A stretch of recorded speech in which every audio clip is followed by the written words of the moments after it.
The anime begins with a dream of Noctis Lucis Calum about his past dealing with a monster named Merilith that makes him sprawl. Noctis is the crown prince of the Lucis kingdom. Thanks to the help of the royal troops, his life was saved. Although it can be saved, it seems that Noctis has been so badly injured that he can only lie weakly on an altar and end up unconscious. In his dream, he can see his father, who is a king of the kingdom of Lucis, calling his unconscious name. The dream ended when he was woken up by his friend. Noctis apparently just woke up from his dream when he was driving a car to stop by a town called Keem to meet his future wife, Lunafreya, who is an oracle and childhood friend of Noctis who lives in Altisha City. On the trip, he was accompanied by 3 friends named Prompto Argentum, Gladiolus Amicitia, and Ignis Scientia. Prompto and Ignis were sitting in the front seat, while Gladiolus and Noctis were in the back seat. Noctis asked his friends if they had arrived in Keem City. One of them stated that they had not reached Keem yet. They then decided to rest while refueling in a rest area. They arrived at a rest area to order food from a waiter. Noctis' identity at that time was almost revealed, but Gladiolus handled it well. Noctis did leave the Lucis kingdom for no reason. They finished their food while chatting. Their conversation was dominated by a small feud between Ignis and Gladiolus, who commented on Noctis' spoiled nature. Meanwhile, they suddenly heard the news from the radio channel that the Lucis kingdom was under the rule of the Nilfheim Empire and that the capital was in ruins in the aftermath of the occupation. This prompted Noctis to leave his kingdom, which was almost completely controlled by the Nilfheim Empire. Hearing this, they rushed to continue their journey. During the journey, Noctis contemplates the state of his kingdom. He did not expect their capital to be attacked at this time. The war between the Lucis kingdom and the Nilfheim kingdom had indeed been going on for quite some time. This also makes Noctis travel all the way to Keem City to reach the neutral zone. Night came. Noctis, Prompto, Gladiolus, and Ignis decided to rest and set up a tent in a resting place. They sat in front of the bonfire while eating the dinner that Ignis had prepared. During their break, they discussed the increasingly desperate situation in their kingdom. Prompto was seen several times taking pictures from his camera in the middle of their dinner. He stated that the picture would be a memorable memory of their trip. Noctis then expressed his gratitude to his friends who had made this trip. It was getting late, and they decided to rest because there was still a long way to go to Keem City. The next day, when they were continuing their journey, they suddenly saw the Nilfheim Imperial airship fleet flying not far from their vehicle. The fear they had feared came to pass. They were surprised by the Magitech troops that had descended from the airship fleet, already blocking their way to Keem City. They immediately hid behind a cliff to plan an attack strategy against the Magitech troops. This put them in a state where they had no choice but to fight the Magitech army immediately. Ignis then instructed them to start the fight. They began to arm themselves. Departing from Ignis' orders, Noctis begins his attack on the Magitech army, followed by Prompto and Gladiolus. Magitech troops can be defeated easily by Noctis and friends. But apparently, the defeat of the Magitech army was only the beginning of the real fight. The Magitech troops had already prepared a trap for them. This is marked by the presence of a cargo that apparently contains other Magitech troops, and it turns out that in the cargo a figure familiar to Noctis appears. She is Merilith. Seeing Merilith's figure, Noctis was furious. Noctis' wrath is based on his past grudge, where he almost died from Merilith's attack. He immediately attacked Merilith with all the strength he had. Ignis, who is aware of their opponent, also helps Noctis in his battle. Then the scene returns to their journey before the attack from the Magitech army. Prompto, who was driving at that time, was suddenly startled by a wild deer crossing in the middle of the road. The incident caused their vehicle to veer off the highway. Ignis, who was sitting next to Prompto, ordered him to be careful. However, Ignis' suggestion was ignored by Prompto, who suddenly ran out of the car. Prompto then approached a small dog whose leg was injured and lying on the roadside. Seeing this, he immediately treated the wound on the dog. The dog apparently reminded Prompto of his past when he was in school.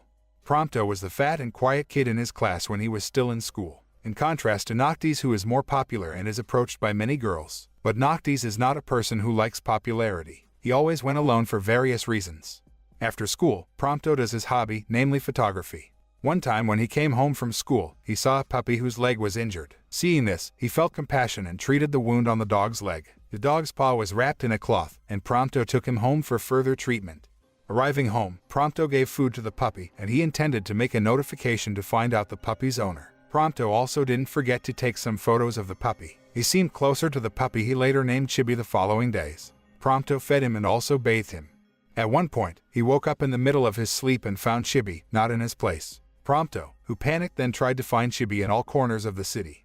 Somewhere else, a girl found her dog suddenly running into the yard. In the yard, her dog named Prina appears. Prina is a puppy who disappeared and was saved by Prompto. The girl saw a cloth wrapped around the dog with Prompto's name.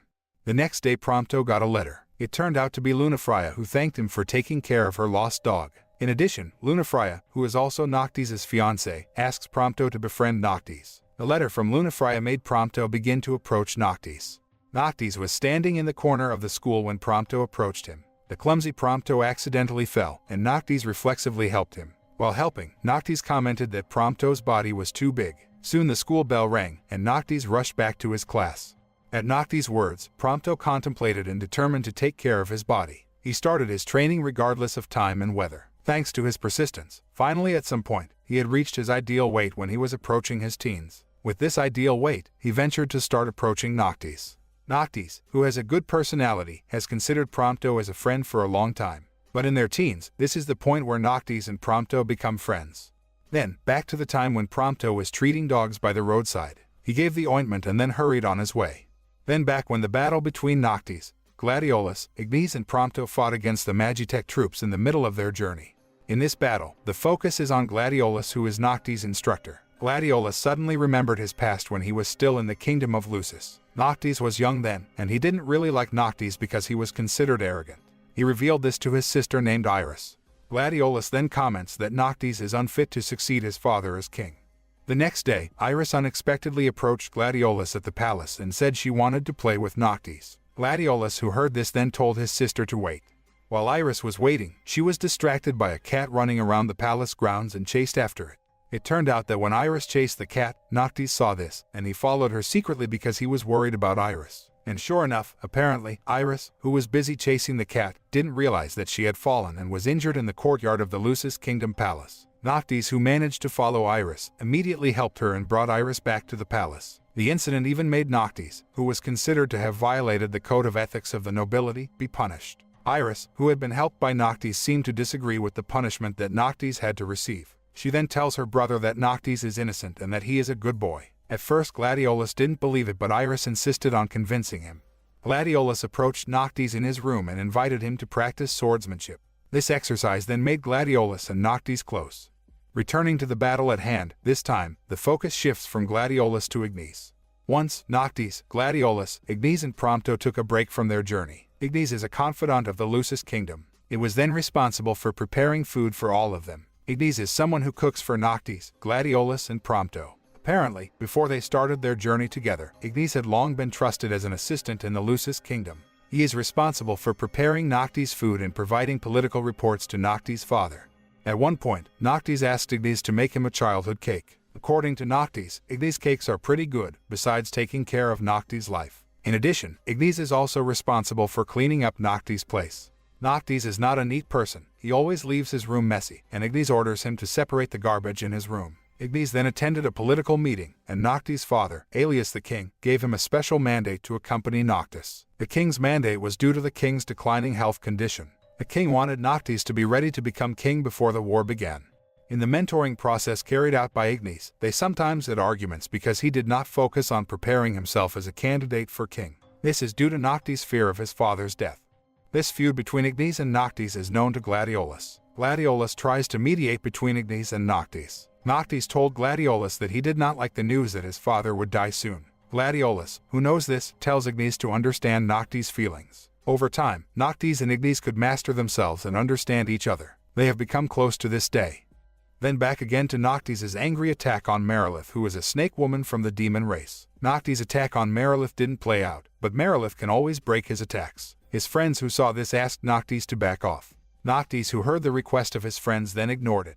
He is still controlled by his past grudges. This past grudge started from when Noctis and his guards returned to the palace from a trip. But unexpectedly, their journey suddenly saw an explosion in front of the car he was driving.